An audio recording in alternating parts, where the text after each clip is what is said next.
Selamat siang teman-teman semua. Pada siang hari ini Empu kedatangan beberapa tamu, yaitu saudara kita juga dari para peseni budaya juga, dan mereka ini adalah pengoleksi atau penyimpan barang-barang antik juga yang ada. Jadi kita banyak bercerita pada saat ini berbagai macam tentang barang-barang yang ada seperti itu. Tapi sebelumnya Empu akan menanggapi pertanyaan dari saudara kita yang bertanya, yaitu Empu, kira-kira mandau itu kalau untuk tolak ukur tajamnya itu seperti apa? Pertanyaan ini. Sebenarnya pertanyaan ini kalau untuk tajamnya mandau, tolak ukur batas dari ketajaman mandau itu sebenarnya itu tergantung dari pemakaian kita pribadi, kepinginnya kita tajam seperti apa. Nah, karena kita sendiri yang mengasahnya, yang membentuk, yang merasakannya itu. Nah, sebenarnya tajamnya mandau itu kita merasakan kalau seumpamanya kita memotong kayu sudah bisa terpotong, kita memakai ke lain sudah bisa bagus, itu sudah cukup tajam. Untuk kita motong bambu juga bambu bisa terpotong, itu sudah mencapai ambang batas dari ketajaman mandau. Nah, untuk lebih selanjutnya tentang batasan lain untuk tajamnya mandau itu mungkin kembali kepada diri kita pribadi. Kadang-kadang ada yang mengasah mandau itu bila terasa tajam, kemudian dites di bulu kaki, seumpamanya bulu kaki semuanya bisa terputus, maka itu dianggap sudah tajam dan sempurna. Ya, macam-macam lah cara untuk mengetes ketajaman bila mandau seperti itu kira-kira. Jadi pada siang hari ini ada saudara-saudara kita datang. Nah, itu ada Arif. Nah, ini sebelah Arif nih si siapa? Rahmat. Nah, ini sering mengikuti konten Empu juga, termasuk subscriber Empu juga. Nah, sebelah sini ada saudara kita Aswin. Nah itu. Nah, di luar juga banyak saudaranya. Beliau ini banyak, Aswin ini banyak barang-barang koleksi yang dimilikinya. Nah, itu ada manik-manik tua juga dia punya. Nah, teman-teman bisa melihatnya. Nah, pada siang hari ini juga Empu diantar hadiah cincin berlian. Katanya ini dihadiahkan cuma-cuma kepada Empu Glol, cincin berlian yang ada. Suruh memilih, yang ada ini gratis tanpa dibayar, dia bilang. Untuk Bang Glol saja, Bang Glol boleh memilihnya yang mana. Ini berlian apa nih, Win? Jamrut ini ya. Jamrut berlian. Kalau yang ini? Sama, jamrut berlian. Jamrut berlian. Ini batu petir. Kata beliau batu petir, teman-teman bisa melihatnya. Itu aku juga baru lihat ya. Disuruh Empu memilihnya. Jadi sudah Empu tes memakainya. Tuh, semuanya bagus semua. Tuh. Ini ada berlian juga. Empu ngetesnya juga. Aduh, ini kayaknya bagus semua. Nah, sebenarnya barang yang dihadiahkan ini diberikan cuma-cuma, ini bagus semua. Ada tapinya. Terima kasih banyak artinya atas hadiah ini. Cuman kayaknya Empu belum berani menerimanya. Tetap Empu kembalikan kepada si pemiliknya. Karena barang-barang seperti ini barang mahal semua, Empu nggak berani menerima seperti ini. Itu. Dan terima kasih sudah diantarkan barang yang begini, yang bernilai, berliannya juga bagus. Itu hadiah yang seperti ini Empu tetap kembalikan kepada si pemiliknya. Kalau mau kasih hadiah kepada Empu, artinya sebagai sebagai entah apa kak, yang penting jangan yang terlalu mahal. Empu belum siap menerimanya. Takutnya nanti ketika empu membuat konten ada tutur bahasa yang salah, yang kurang pas, yang tidak bisa membuat orang itu adem, nanti malah empu malu seperti itu. Jadi tetap empu akan berusaha selalu menghormati, menghargai saudaraku. Yang ada apa saja, umpamanya seperti biasa kemarin ada saudara kita memberikan kayak kamera GoPro, saudara kita Dayak Mualang dari Kalimantan Barat juga. Terus ada dari saudara kita yang dari Jakarta sana memberikan pipa rokoknya, itu juga terima kasih. Ucapkan dan pun selalu mengingat kebaikan itu seperti itu. Oke, itulah cerita tentang kedatangan dari saudara-saudara kita ini. Nah, kemudian kita kembali ke bahasan semula tentang masalah mandau. Pada sesi ini juga diantar oleh saudara kita ini ada mandau tua. Teman-teman bisa melihat entah dari mana, katanya didapat dari seseorang juga, sudah keropos semua. Nah, mandau tua, dia juga bingung dari besi apa. Teman-teman bisa melihat sangat tua sekali. Nah, itu. Mandau ini ditemukan memang seperti ini, belum ada sarungnya. Beliau mengharap empu untuk membuat sarungnya mandau ini, sarung tempilan untuk dipasangkan kepada bilah mandau tua ini. Jadi ada teman-teman juga yang bertanya atau bingung, sumpamanya ini mandau suku Dayak mana, suku Dayak apa juga. Empu nggak bisa menjawabnya karena sudah tua betul seperti ini. Ciri khasnya belum kita ketahui terlalu jelas karena sangat tua sekali. Itu pemiliknya juga bingung, malah anakku di dalam main game terus itu pekerjaan. Nah, jadi ini yang punya juga bingung. Nah, itu bilahnya ini mandau dari suku Dayak apa, kita nggak tahu lah. Yang pastinya dia sudah seperti ini. Nah, tua sekali. Entah ini masuk dalam besi batu, apakah ini besi purun 3 atau bunyi benua sampai purun turu, atau ada sebutan lain dalam bahasa benua itu purun jatus. Nah, bisa juga seperti itu ya, tapi entahlah, kita nggak tahu. Yang penting empu hanya membuat sarung mandau sesuai dari keinginan beliau, yaitu sarung mandau bilah jenis tempilan. Nah, ini ya masuk tempilan apa bukan Bu, kita nggak tahu karena barang tua. Yang penting sarungnya tempilan mengiringi bilahnya yang tua seperti itu. Yang penting hasil akhirnya bisa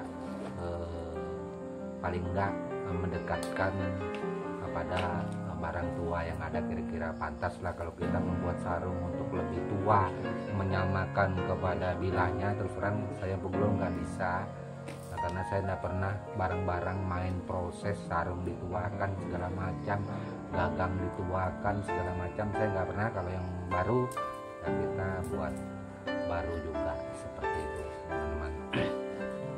Jadi itu. Nah, terus ada juga teman-teman yang bertanya kemarin, kebetulan dari Kutai Barat. Dia bertanya yaitu, Bu Glol, turik itu seperti apa? Barang yang disebut dengan turik di dalam budaya kita, orang Dayak Benua atau Tunjung atau Betian. Nah, sebenarnya kalau empu menjelaskan melalui lewat konten agak sulit, terkecuali empu mempunyai barangnya langsung. Terus terang saya empu tidak mempunyai barang itu, karena turik ini masuk dalam golongan barang tua. Dia seangkatan dengan bulu, seangkatan dengan mandau. Hanya yang bertahan, yang dimiliki pada saat ini untuk semua kalangan benua itu mandau. Jadi mandau kita sangat mengenalnya. Tetapi untuk lebih mengetahui lebih jauh tentang turik sebenarnya tidak sulit, apalagi sumpamanya saudaraku, adik-adikku atau anak-anakku kebetulan tinggal di Kutai Barat, Kalimantan Timur, itu sangat mudah. Tanyakan saja orang-orang tua yang ada di kampung situ, kepala adat atau penguara atau penyentangi dalam bahasa Benua atau pembeliat. Mereka itu tahu turik itu seperti apa, karena ahli pawang, belian atau penguara itu nggak mungkin nggak tahu yang namanya turik. Nah, mungkin saja di situ mereka akan menjelaskan bahwa turik itu seperti ini gambarannya, kira-kira seperti itu. Nah, itu. Memang kemarin Empu juga pernah melihat turik dari saudara kita yang ada ditunjukkan di foto. Empu juga baru satu kali itu untuk melihatnya, cuman untuk menggambarkan lebih jelas turik secara detail Empu belum berani, takut umpamanya salah. Nah, kalau salah justru nanti bisa menyesatkan untuk saudara kita yang lain, kira-kira seperti itu. Jadi tetap kita kembalikan kepada saudara kita untuk bertanya langsung ke kampung kita yang ada. Terus ada juga saudara kita yang bertanya kemarin itu melalui WA, WhatsApp-nya Empu, yaitu bertanya, Empu, apa sih bedanya mandau souvenir dengan mandau asli? Pertanyaan seperti ini sebenarnya Empu sulit menjawab di WhatsApp yang ada. Tetapi silakan scroll video-video Empu. Dari video Empu dari awal sudah menjelaskan tentang masalah mandau asli atau mandau tempilan, tapi tetap dalam koridor batasannya yaitu suku Dayak Benua. Jangan membawa kepada suku Dayak lain. Kalau membawa suku Dayak lain, maka penjelasan Empu dari video dari awal mula sampai detik ini tidak ada titik temu. Itu akan melebar kemana-mana seperti itu. Karena setiap penjelasan Empu tentang masalah mandau ini berkaitan tentang Dayak Benua seperti itu. Contoh saja, setiap mandau pada suku Dayak Benua, mandau tembilan atau mandau untuk kerja pergi ke ladang, itu kita diwajibkan memang harus ada anak kisau atau anak pisau.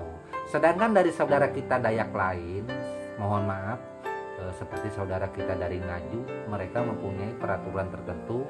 Mandau itu tidak boleh ada anak pisaunya kalau tidak melalui proses yang seperti ini menurut cerita daripada aturan adat mereka. Saya dengar seperti itu, kurang lebih seperti itu.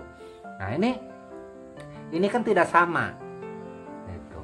Kalau seumpamanya tradisi kita seperti ini, itu. Kalau tradisi kita mewajibkan itu ada anak pisau, penjelasannya seperti ini. Itu. Sedangkan dari saudara kita, mereka mempunyai alasan tersendiri sesuai tradisi budayanya seperti itu. Nah, ini tidak sama. Nah, itu seperti itu juga tentang saya Empu Gelol menjelaskan masalah mandau. Saya menjelaskan masalah mandau tentang mandau Dayak Benua. Itu. Terus apa mandau saudara kita yang lain, Dayak kita yang lain itu salah? Enggak, saya tidak pernah mengatakan seperti itu. Mohon maaf, Empu tidak pernah mengatakan seperti itu. Boleh cross check, scroll semua video Empu. Empu tidak pernah menyalahkan satupun. Itu mandau-mandau milik daripada saudaraku, terutama yang menyangkut kepada beneran mandau seperti itu.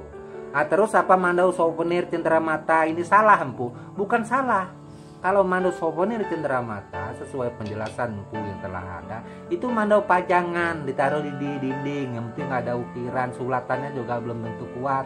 Itu besinya tipis, besinya itu juga nggak mesti besi bagus. Kebanyakan yang penting dia putih. Putihnya juga bukan putih terasah oleh batu asah, tetapi dia putih polesan. Kadang dia pakai autosol, segala lain-lainnya seperti itu. Nah, semoga saudaraku paham. Untuk lebih meyakinkan lagi, mandau souvenir ini coba saudaraku bawa, cari kayu sebesar ini, potong. Saudaraku lihat kemampuannya. Saudaraku cari bambu, silakan tes potong di bambu. Nah, ini untuk menjelaskan masalah tentang mandau souvenir. Nah, ketika saudaraku memakai mandau souvenir ini, ya percuma juga. Saudaraku tidak akan bisa membedakannya karena tidak ada memiliki mandau asli, mandau kerja yang asli. Itu mandau tempilan. Kalau ada dua mandau ini, mandau souvenir dan mandau yang asli mandau kerja, sama-sama dites, di situ saudaraku akan tahu. Terus dari pengikat tali belawitnya ini pengikatnya yang ini ke tali belawit. Ini. Mandau asli itu kokoh talinya ini, tidak seperti mandau souvenir, kokoh kuat. Nah itu banyak hal lain. Terus dari sulatan ininya, ini kuat ini, nah sulatan ininya. Nah itu mandau yang asli. Nah, terus mandau souvenir itu susah empu menjelaskan, tapi saudaraku silakan cek video empu yang ada. Terus kalau ada mandau souvenir, bandingkan saja sendiri. Wah empu saya masih bingung sumpamanya. Kayaknya sama aja sih mandau. Nah kalau sudah menganggap sama aja sih mandau, empu juga nggak bisa memberi penjelasan lebih. Itu terserah, tetap itu kembali kepada saudaraku sendiri yang mempunyai prinsip atau mempunyai sesuatu hal yang seperti itu nggak bisa empu paksakan, karena empu di sini memberikan penjelasan, memberikan keterangan, memberikan edukasi tentang mandau Dayak Benua. Mau itu mandau apa, saudaraku yang lain terserah. Itu karena empu tidak mengganggu itu, terkecuali ada mandau itu bilang mandau Dayak, maka empu harus memberikan penjelasan. Tidak ada istilah mandau Dayak. Kenapa? Dayak itu 400 suku lebih, harus spesifik, sebut suku Dayaknya. Sumpamanya ini sumpamanya mandau kerja suku Dayak Benua, kan harus seperti itu, harus mengarah. Jangan bilang mandau suku Dayak ini banyak. Sekarang mandau suku Dayak yang disebut tadi seperti itu belum tentu sama dengan mandau suku Dayak saya. Itu beda, saya tidak mengakui itu. Nah seperti itu gambaran. Nah jadi berbicara mandau suku Dayak ini, kalau yang itu kita benar-benar menganggap itu mandau pemakai hari-hari, pemandau kerja atau mandau tempilan, sebutkan spesifik sukunya apa, mandau suku ini. Nah ini lebih real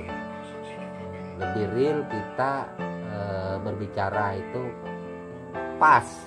Kalau berbicara Dayak, umpamanya yang ditampilkan itu mandau souvenir disebut Dayak, seolah-olah Dayak yang lain mandaunya seperti itu. Nah ini untuk memberikan edukasi, penjelasan kepada semua saudara kita yang ada di luar sono, di luar sana, yang terus terang banyak tidak mengerti dan tidak memahami mandau sebenarnya seperti apa. Seperti itu. Nah ketika mereka kepingin membeli mandau souvenir untuk pajangan, itu nggak ada masalah, sah-sah saja, karena mandau souvenir pajangan itu juga banyak dipasarkan, dan ini juga mempunyai pasar yang bagus. Itu ketika orang-orang dari luar datang ke Pulau Kalimantan, kepingin oleh-oleh cenderamata, membeli barang pajangan, mandau pajangan, nggak ada masalah. Tapi kalau mandau pajangan souvenir ini disamakan dengan mandau yang asli yang kita pakai, itu tidak mungkin.